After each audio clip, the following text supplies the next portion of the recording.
இன்னைக்கு நம்ம சிந்து பைரவி சீரியல்ல என்ன மாதிரியான ட்விஸ்ட் எல்லாமே நடக்க போகுது அப்படிங்கிறத பார்க்கலாம். இந்த மகா வந்து சிவா மேல அப்படியே ரொம்ப அதிகமான அக்கறை வச்சிருக்கிற மாரி வந்து இந்த மாரி கோயிலுக்கு போயிட்டு ஜாதகம்லாம் வந்து காமிச்சிருப்பாங்க. ஆனா அங்க இருக்கிற அந்த ஜோசியக்காரர் பார்த்துட்டு வந்து சிந்து வந்து அவர் கூட இருந்தாங்க அப்படின்னா, நிச்சயமா வந்து உங்க பையனோட உயிருக்கு ஒரு பெரிய கண்டம் இருக்கு அப்படிங்கிற மாரிலாம் வந்து சொல்லிடுவாங்க. அண்ட் அது மட்டும் இல்லாம உங்க பையன் சிவா வந்து உயிரோட இருக்கணும், நல்லபடியா இருக்கணும்னு நினைக்கிறீங்க அப்படின்னா, உடனடியா அந்த பொண்ணு உங்க பையனோட வாழ்க்கைய விட்டு நீங்க தள்ளி வச்சுருங்க அப்படின்னு சொல்லிருவாங்க. ஸோ மகாவுக்கு வந்து இது ஒண்ணே போதும்டா, கிடைச்சிச்சுடா ஒரு நல்ல சாக்கு. இத வச்சு அந்த சிந்துவ வீட்ட விட்டு உடனே அடிச்சு வெளிய தொரத்திரலாம். சிவாவோட வாழ்க்கைக்கு வந்து பார்த்தீங்கன்னா, ஒரு பெரிய ஆபத்து. அவரோட லைஃபே ஒரு பெரிய பிரச்சனை. அவரோட உயிருக்கு ஆபத்து அப்படின்னா, அன்னபூரணி கண்டிப்பா சும்மா இருக்க மாட்டா. எப்படியாவது வந்து அவள வெளியில தொரத்திரணும் அப்படின்னு சொல்லிட்டு தான் அன்னபூரணியுமே வந்து முடிவெடுப்பா அப்படின்னு சொல்லிட்டு நம்ம மகா நினைச்சுக்கிறாங்க. ஸோ இதனால உடனே பார்த்தீங்கன்னா, அந்த சிந்துவ வந்து நம்ம விடவே கூடாது. வேக வேகமா போயிட்டு இந்த விஷயத்த நம்ம அன்னபூரணி கிட்ட சொல்லிட்டு, எப்படியாவது அந்த சிந்துவ வந்து இன்னைக்கே வீட்ட விட்டு அடிச்சு வெளிய தொரத்திரணும் அப்படிங்கிற மாரி பிளான் பண்ணியிருப்பாங்க. ஸோ ஆனா வந்து நிச்சயமா வந்து இந்த ஜோசியக்காரர் உண்மையிலேயே இப்படி சொல்றாரா? இல்ல வேற யாராவது ஆள வச்சு இப்படி பேச வச்சிருக்காங்களா? அப்படிங்கிறது தெரியல. எனக்கு என்னமோ பார்த்தீங்கன்னா, இது எல்லாமே இந்த ஸ்னேகாவோட வேலையா இருக்குமோ அப்படின்னு தோணுது. ஏன்னா வந்து என்னென்னமோ ட்ரை பண்ணி பார்த்துட்டாங்க. சிந்துவையும், சிவாயும் பிரிக்கிறதுக்கு. ஆனா அவங்க 2 பேருமே ரொம்பவே கான்ஃபிடென்ட்டா இருக்காங்க. அதுவும் சிந்து பார்த்தீங்கன்னா, நான் டாக்டர விட்டு போகவே மாட்டேன். என்ன ஆனாலும் சரி அப்படி இப்படின்னு சொல்லிக்கிட்டு இருக்கா. அட்லீஸ்ட் இந்த மாதிரி சிந்து அவர் கூட இருந்தாரு அப்படின்னா, அவர் உயிருக்கே ஆபத்து. அவருக்கு பெரிய கண்டம் வரும் அப்படின்னு நம்ம சிந்துவுக்கு தெரிஞ்சுச்சு அப்படின்னா, நம்மளால வந்து நம்ம டாக்டருக்கு எதுவும் ஆயிறக்கூடாது அப்படின்னு சொல்லிட்டு பெரிய தியாகம் பண்ணி பிரிஞ்சிருவா அப்படிங்கிற மாரி நம்ம ஸ்னேகா மேபி நினைச்சிருக்கலாம் அப்படின்னு தோணுது. ஒருவேளை அவ கூட வந்து இந்த மாதிரி ஆள செட் பண்ணி வந்து மகா கிட்ட வந்து பேச வச்சிருக்கலாம் அப்படின்னு நினைக்கிறேன். ஸோ இது எல்லாமே அடுத்தடுத்து தான் நமக்கு என்ன ஏதுன்னு சொல்லிட்டு தெரிய வரும். சரி, ஓகே. இப்போ வந்து பார்த்தீங்கன்னா, இந்த விஷயத்த கேள்விப்பட்டுட்டு மகா வந்து உடனே வீட்டுக்கு வேக வேகமா போறாங்க. ஸோ வீட்டுக்கு போயிட்டு பார்த்தீங்க அப்படின்னா, "அக்கா, அக்கா ஒரு முக்கியமான விஷயம்க்கா. உங்ககிட்ட சொல்லணும் அப்படிங்கிறதுக்காக தான் நான் ஓடி வரேன்க்கா" அப்படிங்கிற மாரி சொல்றாங்க. "என்ன மகா, என்னாச்சு?" அப்படின்னு அன்னபூரணி கேட்குறாங்க. "அக்கா, இப்போதான்க்கா நான் வந்து சிவாவோட ஜாதகத்த எப்படி இருக்கு, என்ன ஏதுன்னு சொல்லிட்டு பார்த்துட்டு வரலாம் அப்படின்னு சொல்லிட்டு கோயிலுக்கு எடுத்துட்டு போயிருந்தேன்க்கா. ஆனா அங்க ஜோசியர் சொன்ன விஷயம் எனக்கு உண்மையிலேயே அவ்வளோ அதிர்ச்சியா இருக்கு. என் புள்ளையோட வாழ்க்கை ஏதாவது ஆயிருமா? அவன் உயிருக்கே ஏதாவது ஆபத்து வந்துருமான்னு ரொம்ப பயமா இருக்குக்கா" அப்படின்னு சொல்லிட்டு மகா சொல்றாங்க. "என்ன மகா, என்ன சொல்லிக்கிட்டு இருக்க? நீ என்ன, எனக்கு ஒன்றும் புரியலையே. எதுவா இருந்தாலும் தெளிவா சொல்லு" அப்படிங்கிற மாரி வந்து அன்னபூரணி கேட்க, "இல்லக்கா, இந்த மாதிரி வந்து நான் சிவாவோட ஜாதகத்த வந்து காமிச்சிருந்தேன். ஸோ அவரு சிவாவோட ஜாதகத்த பார்த்துட்டு, இந்த ஜாதகத்துல வந்து ஒரு பெரிய கண்டம் இருக்கு. இப்ப அவர் கூட இருக்கிற பொண்ணு வந்து அவர் கூடவே இருந்தாங்க அப்படின்னா, நிச்சயமா இந்த பையன் வந்து உயிரோட இருக்கிறதுக்கு வாய்ப்பில்ல.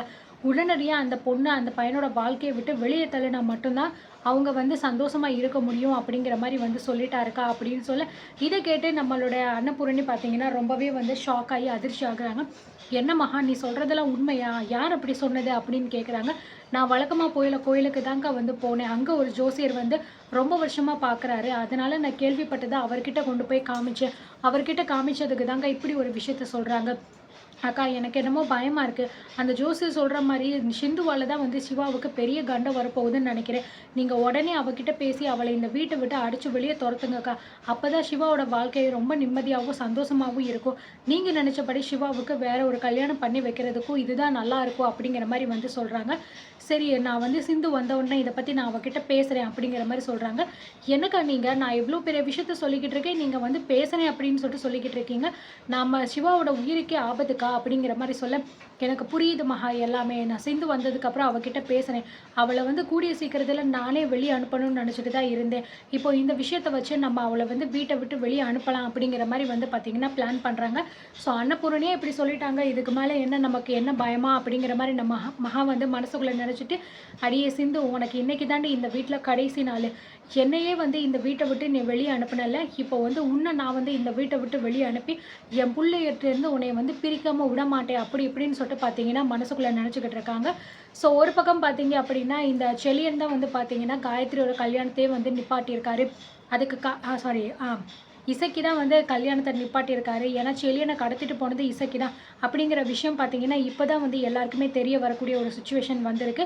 ஸோ அதனால வந்து செழியன வந்து ரவுடி பசங்க வேக வேகமா வந்து அடிச்சு வெட்டலான்னு வரும்போது, அத வந்து எதேர்ச்சியா நம்ம சிந்து பார்த்துட்டு, அதுக்கப்புறம் காப்பாத்தி சிவாவ கூட்டிட்டு வந்து எல்லா உண்மையுமே வந்து சொல்லியிருப்பாங்க. ஸோ அதுக்கப்புறம் பார்த்தீங்கன்னா, அது எல்லாமே முடிச்சுட்டு நம்ம சிந்து வந்து வீட்டுக்குள்ள வரும்போது, மகா வந்து வெளியவே நின்னு அப்படியே சிந்துவ மொறச்சு பார்த்துக்கிட்டே வந்து இருப்பாங்க.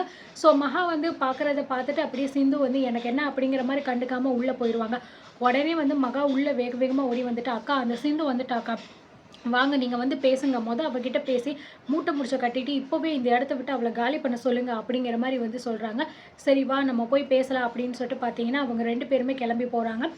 சிந்து வந்து பார்த்தீங்கன்னா, அங்க இருக்கிறத பார்த்துட்டு நம்ம அன்னபூரணி போறாங்க. "வாங்க அத்தை என்ன விஷயம்?" அப்படிங்கிற மாரி சொல்லும்போது, "இங்க பாரு சிந்து, ஒரு முக்கியமான விஷயத்த உன்கிட்ட நான் சொல்றதுக்காக தான் வந்திருக்கேன்." அப்படிங்கிற மாரி சொல்றாங்க. "என்ன அத்தை?" அப்படிங்கிற மாரி கேட்கும்போது, "நீ தயவு செஞ்சு இந்த வீட்ட விட்டும் சரி, சிவாவோட வாழ்க்கைய விட்டும் சரி மொத்தமா போயிரு. அதுதான் சிவாவுக்கு நல்லது. இப்போ தான் வந்து ஒரு ஜோசியர்கிட்ட போயிட்டு சிவாவோட ஜாதகத்த வந்து மகா காமிச்சுட்டு வந்திருக்காங்க. அவனுக்கு வாழ்க்கையில பெரிய கண்டம் இருக்கிறதாகவும், அவ கூட இருக்கிற பொண்ணு அவள விட்டு போயிட்டா அது சரியாயிரும். நீ அவ கூட இருந்தா அவளோட உயிருக்கே ஆபத்து அப்படிங்கிற மாரி சொல்லியிருக்காங்க. இங்க பாரு சிந்து நான் சொல்றத கேளு. நீ வந்து சிவாவ விட்டு போயிரு. அவன் கூட நீ இருக்கணும் அப்படின்னு நினைக்காத. நான் ஏற்கனவே உன்கிட்ட சொல்லியிருக்கேன். உன்னையும் சிவாவையும் நான் சேர்ந்து வாழ விட மாட்டேன்.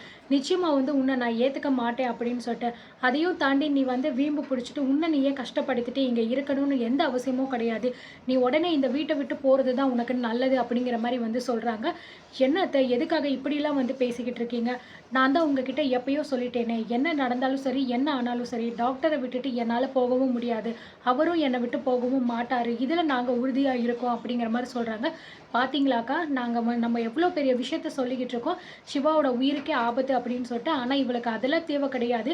சிவா கூட சேர்ந்து வாழணும்னு சொல்லிக்கிட்டு இருக்கா.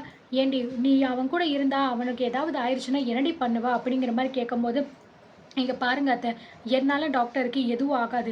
இதுக்கு முன்னாடி எவ்வளவோ விஷயம் வேற யார் யார் மூலமாவும் நடந்திருக்கு. அப்பல்லாம் டாக்டர காப்பாத்தி, இன்னைக்கு நான் வந்து உயிரோட அவர காப்பாத்தி வச்சிருக்கேன். அப்படி இருக்கும்போது, என்னால ஒரு விஷயம் அவருக்கு நடக்குது அப்படிங்கிறத என்னால ஏத்துக்கவே முடியாது. அது மட்டும் இல்லாம, நீங்க என்ன சொன்னாலும் சரி, என்ன விரட்டியே விட்டாலும் சரி, நான் டாக்டர விட்டு போகவே மாட்டேன். இந்த வீட்ட விட்டு போகணும் அப்படின்னா கூட, டாக்டரும் நானும் தான் போவோமே தவிர, நான் மட்டும் தனியா போமாட்டேன் அப்படின்னு சொல்றாங்க. இத கேட்டுட்டு அன்னபூரணியும் பார்த்தீங்கன்னா, ரொம்பவே வந்து அதிர்ச்சி ஆகுறாங்க. மகாவும் இங்க பார்த்தீங்களாக்கா, எவ்ளோ திமிரு இவளுக்கு. நம்ம என்ன சொல்லிக்கிட்டு இருந்தா, இவ வந்து என்ன சொல்லிக்கிட்டு இருக்கா. நம்ம கிட்ட இருந்து மொத்தமா சிவாவ பிரிச்சு கூட்டிட்டு போறதுக்காக தான் இவனோட பிளானே அப்படி இப்படின்னு சொல்லிட்டு என்னென்னமோ வந்து சொல்லிக்கிட்டு இருக்கா. "நீ வா மகா" அப்படிங்கிற மாரி வந்து சொல்லிட்டு வந்து போயிடுறாங்க. உள்ள போனோனே வந்து, "என்னக்கா நீங்க அவள கழுத்த பிடிச்சு வெளிய தள்ளுவீங்கன்னு பார்த்தா, நீங்க பாட்டுக்கு அமைதியா வந்து நிக்கிறீங்க" அப்படிங்கிற மாரி சொல்ல, "இங்க பாரு மகா, இப்ப இவகிட்டலாம் பேசி எந்த விதமான யூஸும் கிடையாது. இன்னும் கொஞ்ச நாள் தான். கோர்ட்ல வந்து சிவா இவளுக்கு டைவர்ஸ் குடுத்துட்டாரு அப்படின்னா, அதுக்கப்புறம் இவ இங்க இருக்க போறது கிடையாது. ஆட்டோமேட்டிக்கா இவள வீட்ட விட்டு வெளிய அனுப்பிடலாம். அதுவரைக்கும் கொஞ்சம் நம்ம பொறுமையா இருக்கலாம். இன்னும் 1 வாரம் தானே இருக்கு. அதுக்கப்புறம் வந்து சிவா வந்து கோர்ட்ல என்ன சொல்றாளோ அதுதான் நடக்கும்" அப்படிங்கிற மாரி சொல்றாங்க. என் புள்ள சிவாவ பத்தி எனக்கு தெரியும். என்ன மீறி அவன் எதையுமே வந்து சொல்ல மாட்டான். கண்டிப்பா வந்து சிந்து கூட சேர்ந்து வாழ விருப்பம் இல்ல அப்படின்னு சொல்லிட்டு தான் சிவா வந்து கோர்ட்லயும் சொல்லப் போறான். அப்படி சொல்லிட்டா அப்படின்னா டைவர்ஸ் உடனே கிடைச்சிரும். அதுக்கப்புறம் அவ போயிற போறா. அதுவரைக்கும் நீ பேசாம இரு மகா அப்படிங்கிற மாரி சொல்லிட்டு போயிடுறாங்க அன்னபூரணி. சிந்து ஒரு பக்கம் பார்த்தீங்க அப்படின்னா, இந்த மாரிலாம் இவங்க தேவையில்லாம பிளான் பண்றாங்களே அப்படின்னு ஒரு பக்கம் மனசு வருத்தத்துல இருக்காங்க. இந்த பக்கம் மகா வந்து இந்த சிந்துவ இன்னைக்கு விரட்ட முடியாம போயிருச்சே அப்படிங்கிற மாரியும் பார்த்தீங்கன்னா, அப்படியே வயித்தெரிச்சல்ல உட்காந்துக்கிட்டு இருக்காங்க. ஆக மொத்தம் என்ன நடக்க போகுது அப்படிங்கிறத பொறுத்து இருந்து பார்க்கலாம்.